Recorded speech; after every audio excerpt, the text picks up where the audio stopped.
है तो जन्नत मेरी, तू ही मेरा सुन रहा है ना तू। বয়স ২৬ না পেরোতেই সঙ্গীতাঙ্গনে ৪বার জাতীয় চলচ্চিত্র পুরস্কার পেয়েছেন। পরবর্তীতে বয়স যখন ৪০-এর ঘরে যায়, তখন আরও একটি জাতীয় চলচ্চিত্র পুরস্কার যায় তার থুরিতে। শুধু জাতীয় চলচ্চিত্র পুরস্কারই নয়, তার ঝুড়িতে রয়েছে ১৭টি ফিল্মফেয়ার অ্যাওয়ার্ড। বলছিলাম ভারতের ইতিহাসের অন্যতম গায়িকা শ্রেয়া ঘোষালের কথা।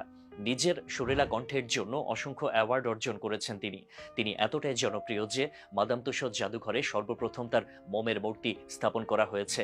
তার সুরেলা কণ্ঠও জাগ্রত করে তোলে অনেক নিষ্প্রাণ হৃদয়কেও। চলুন জেনে নেওয়া যাক গুণী এই সঙ্গীত শিল্পীর জীবন বৃত্তান্ত নিয়ে বিস্তারিত। কণ্ঠ দিয়ে কোটি কোটি মানুষকে ঘায়েল করতে পারেন শ্রেয়া ঘোষাল। প্রাণবন্ত এই গানগুলো দেশে বিদেশে জনপ্রিয়তার শীর্ষে চড়ে বসে আছে। শ্রেয়া ঘোষালের জীবনে গাওয়া অসংখ্য হিট গান রয়েছে। লিরিক্স বাছাই, প্রাণবন্ত কণ্ঠ এবং ২০টিরও বেশি ভাষায় দখল থাকার কারণে দেশ বিদেশ জুড়ে অল্প সময়ের মধ্যে জনপ্রিয় হয়ে ওঠেন শ্রেয়া। পুরো দুনিয়া জুড়ে রয়েছে শ্রেয়া ঘোষালের ভক্ত। সামাজিক মাধ্যমে তার ফলোয়ারের সংখ্যা ৬২ মিলিয়নেরও বেশি। শ্রেয়া ঘোষাল বাংলা গানেও গলা মিলিয়েছেন অনেকবার। তার আয়ত্তে আছে প্রায় ২০টিরও বেশি ভাষা। তিনি প্রায় ২৫০০-এরও বেশি গান গেয়েছেন বিভিন্ন ভাষায়। এর মধ্যে হিন্দি, তামিল, ভোজপুরি, তেলেগু, গুজরাটি, মালায়ালাম, মারাঠি, বাংলা অন্যতম। যে কোনো ধরনের গানই যেন প্রাণ ফিরে পায় শ্রেয়ার কণ্ঠে। তবে আপনি কি জানেন শ্রেয়া ঘোষাল পিতৃসূত্রে বাংলাদেশি? ১৯৮৪ সালের ১২ই মার্চ জন্মগ্রহণ করেন জনপ্রিয় এই গায়িকা। শ্রেয়া ঘোষালের পূর্বপুরুষেরা বাস করতেন বাংলাদেশের মুন্সিগঞ্জ জেলার হাসাড়া গ্রামে, অর্থাৎ তৎকালীন বাংলাদেশের বিক্রমপুরে। পরবর্তীতে তারা ভারতে চলে যান এবং সেখানে পশ্চিমবঙ্গের দুর্গাপুর গ্রামে এক বাঙালি পরিবারে জন্মগ্রহণ করেন শ্রেয়া। শ্রেয়ার মা সাহিত্য নিয়ে পড়াশোনা করলেও তার বাবা ছিলেন একজন প্রকৌশলী। শ্রেয়া বড় হয়েছেন রাজস্থানে। স্বনামধন্য একটি বিশ্ববিদ্যালয় থেকে ইংরেজিতে স্নাতক সম্পন্ন করেন শ্রেয়া। ছোটবেলা থেকেই গানের প্রতি আগ্রহ ছিল শ্রেয়ার। ৪ বছর বয়স থেকে সকাল হলেই মায়ের সাথে রেওয়াজে বসতেন। বড় হওয়ার সাথে সাথে অনুশীলন শুরু করেন ভারতীয় আধুনিক গানের এই গায়িকা।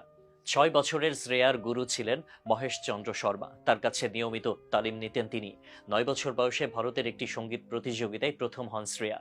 জি টিভির সারেগামাপা অনুষ্ঠান হয়তো কম বেশি সবাই দেখেছেন। সারেগামাপা অনুষ্ঠানের ছোটদের প্রতিযোগিতায় ১৬ বছর বয়সে বিজয়ী হন শ্রেয়া।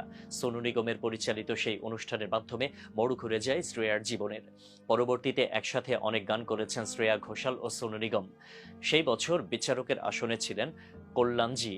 পরবর্তীতে শ্রেয়া ঘোষাল প্রায় ১.৫ বছরের মতো তার কাছে তালিম নিয়েছেন। লীলা বানসালির ছেলে সঞ্জয় লীলা বানসালি। লীলা বানসালি ছিলেন শ্রেয়া ঘোষালের অনেক বড় ভক্ত। তার কথাই সঞ্জয় লীলা তার প্রথম ছবি দেবদাসে পার্বতী চরিত্রে কণ্ঠ দেওয়ার জন্য কাস্ট করেন শ্রেয়া ঘোষালকে। ঐশ্বরিয়া রায় অভিনীত সেই সিনেমায় সর্বমোট ৫টি গান গেয়েছিলেন শ্রেয়া ঘোষাল। প্রথম গানই করেন বাজিমাত।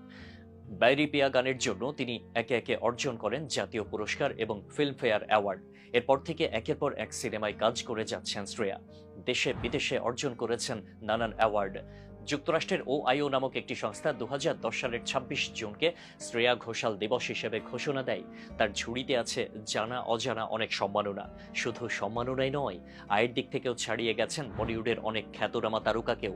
প্রতি গানে প্রায় ২৫ লক্ষ রুপিরও বেশি করে নেওয়া শ্রেয়া ঘোষাল প্রায় ২০০ কোটি রুপির মালিক বলে উল্লেখ করেছেন ভারতীয় এক গণমাধ্যম।